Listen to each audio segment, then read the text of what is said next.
So, like I was saying, it's just sort of a weird thing on where this fit. It doesn't fit. I know that's the point. It doesn't fit, but it's like just a wonder, just sort of a weird offshoot. It's just weird, you know. Anyway, if you want to hear if you know what I'm talking about, you haven't seen part one. Why are you watching part two without seeing part one first? Uh, but I mean, I like the bit actually in Thunderball how they get the missiles better in Thunderball. How the guy, for some reason, it's gonna sound stupid. I thought the way they photographed underwater was better in Thunderball than this. To be honest, like it looked prettier when they photograph in Thunderball than this. I don't know what it is. It just it don't sound strange.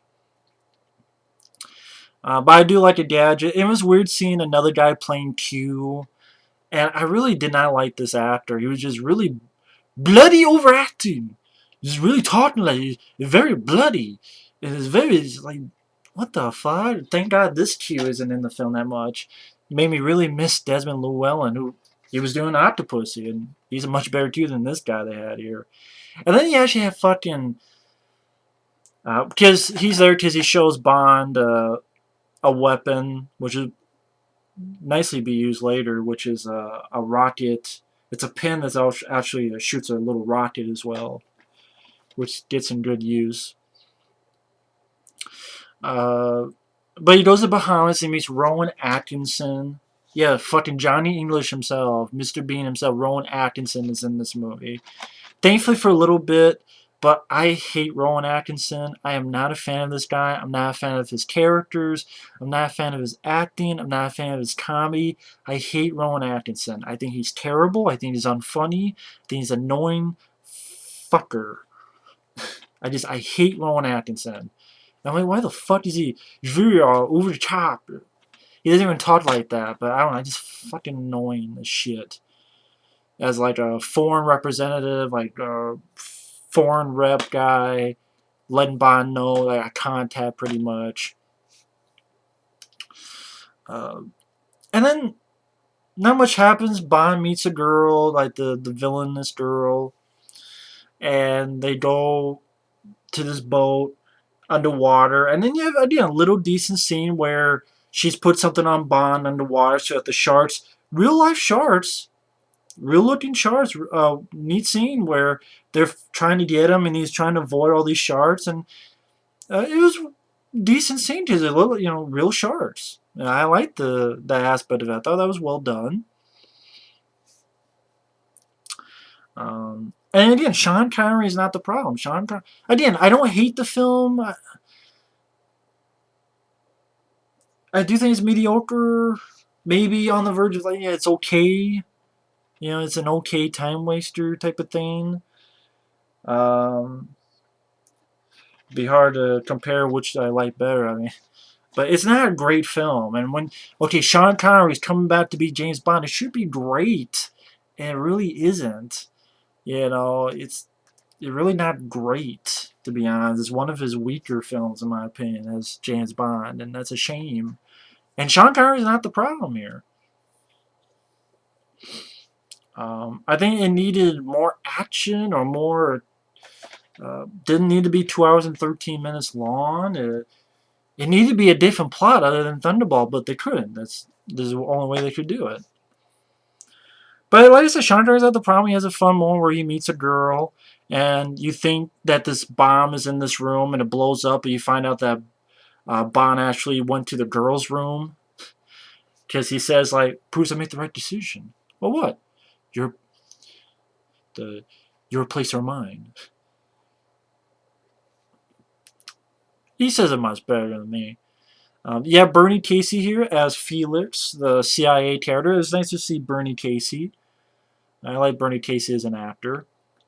He was in Revenge of the Nerds, and Bernie Casey, you've seen a lot of stuff. Then you get to his charity event by Largo, and I like the guy who played Largo. I will say the bad guy Largo, I thought was played better here than in Thunderball. Klaus Brandauer. I liked him because he was a bad guy, but he was interesting because a lot of times he would do scenes and he would like a certain smile. So like he enjoyed what he was doing, but it wasn't too over the top. Like first he was like, "Hey, how's it going, man?" And he just had a certain something to him. I thought it was interesting. Like there's a I should talk about like Kim Basinger. You have as a Bond girl, Kim Basinger. But there's a moment where she goes, "You're crazy." And it's like, "Oh yeah, maybe I'm crazy."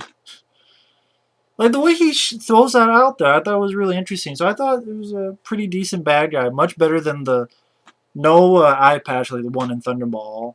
But I thought it was much better than the guy in Thunderball. So again, there's certain moments that I thought were done better here, but then I think there's certain moments done in Thunderball, especially the ending, particularly the ending, which I'll get to.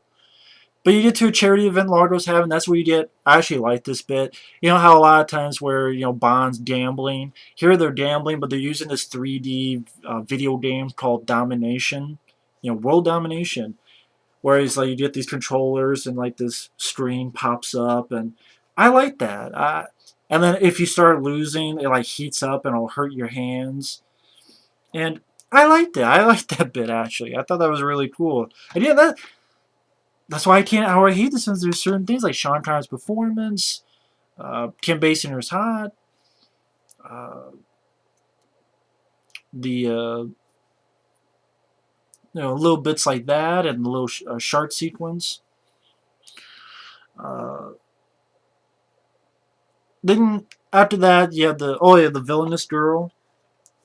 What was her character's name? Character's name was Fatima Bush.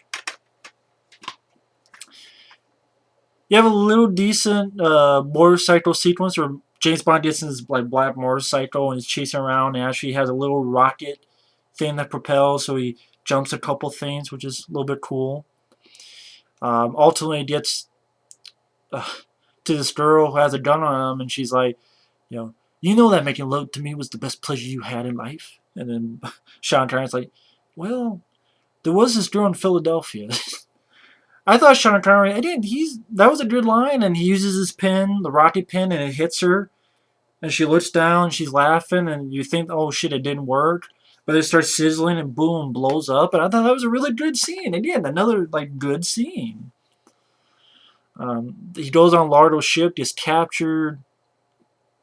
One thing leads to another. They go to North Africa.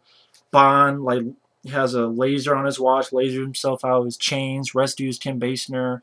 You have a half-ass action sequence where it's a horse, and him and Kim Basinger actually and the horse jump off this cliff into the water. I'm like, that's fucking lame. Even with James, but come on, that's lame. And they get on an American sub, and but then you get a little interesting thing like him and Bernie Casey go to where Largo's at, which is like these like underground amidst these little like temple. But how they get there is like missiles are launched and they break away, and it's actually James Bond and then Bernie Casey, like in these kind of like jetpack type of things, and I like that little bit of business. I'm like, okay, that's interesting. But then you get sort of not even sort of you get a lame ending. I thought it was a really lame ending where they get to the temple. James Bond like pushes this thing, like this little big head statue thing. James Bond has a gun and barely uses it. Gets it shot off of his hand. Chases after Largo. Gets a little tussle underwater. Kim Basinger shoots Largo. James Bond disarms the bomb, and then at the end, Bond is talking about how he's retired. He's going to retire now.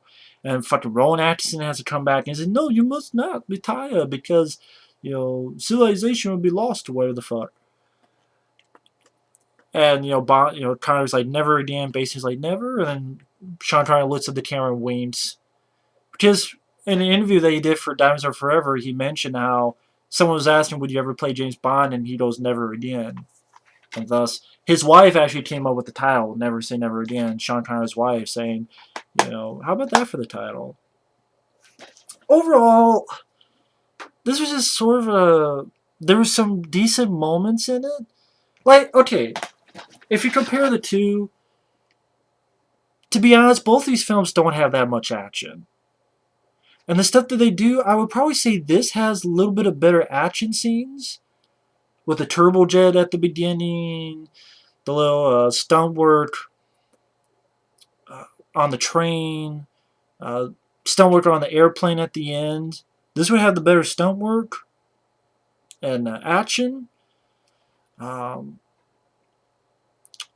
but this one has a novelty of seeing Sean Connery back as James Bond, and I like Roger Moore as James Bond, but if I had to pick between the two, I'd probably go with I like Sean Connery's performance better than Roger Moore's in Octopussy. And they're both too long, too slow paced, and I think again the fact there's a bit sense of deja vu because I've seen Thunderball, so for the big gist of the plot is similar. I mean, I can say I like some of the cast. Sean Connery against good. Max von Sydow, again, he's there as Blofeld for like a couple minutes. You didn't even need him in the movie. I like Barbara Carrera as the female villain. Kim Basinger, she's hot. Bernie Casey as Felix, he's alright. The music is horrible. The music is horrendous. The song is horrendous. Again, there's really not much action scenes. The beginning, which is a little bit like a training mission. The bit with the motorcycle, which to be honest, even that, like, the bits of action here is better than that scene. That's probably the big action highlight of the movie, and it's really not much of a highlight. But yeah, again, decent moments. Like I like the 3D video game thing. I like the sort of jetpack type of thing. I like his showdown with the villainous girl and using the rocket pin thing, and I like how that's played out. So there's certain moments that I like, but it really needed a beef. It really needed. It had the misfortune of being a remake of Thunderball, which is like the same type of plot, pretty much the same plot. So it's big sense of deja vu. The action scenes are really not that great, to be honest. I mean, there's not like one oh shoot action or stunt sequence, to be honest. Yeah, the motorcycle bit is okay, but a lot of the James Bond films have such much more like For Your Eyes Only, the helicopter bit at the beginning is better than anything in this movie, action wise. And I guess I don't outright hate it because it was nice to see Sean Connery back as James Bond, and he does do a good job. But this one, it's too long. 2 hours and 13 minutes is too long. Too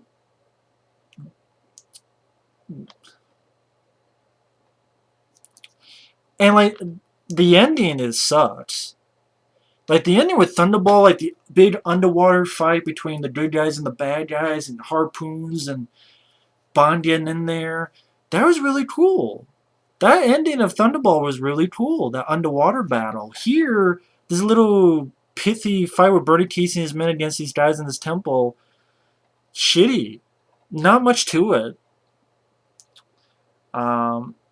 So I'm like, this is Irvin Kershner. Like he did.